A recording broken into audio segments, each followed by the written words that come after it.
રાજ્યમાં હજુ પણ કાળઝાળ ગરમીનો કહેર યથાવત રહેશે. અનેક શહેરોમાં તાપમાનનો પારો 40 ડિગ્રીને પાર રહેશે. 44.7 ડિગ્રી સાથે સુરેન્દ્રનગરમાં સૌથી વધુ ગરમી નોંધાઈ છે.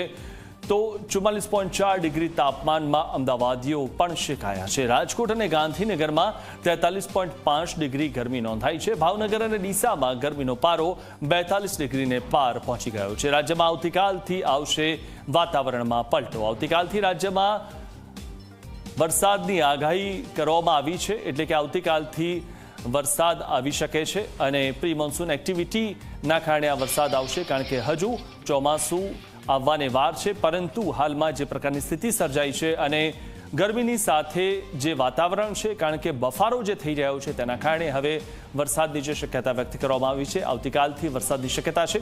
ત્યારે 44.7 ડિગ્રી સાથે સુરેન્દ્રનગરમાં સૌથી વધુ ગરમી નોંધાઈ છે.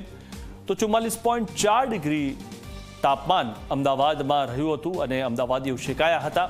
બફારો પણ હતો અને આકરો તાપ પણ હતો. રાજકોટ અને ગાંધીનગરમાં 43.5 ડિગ્રી ગરમી નોંધાઈ છે.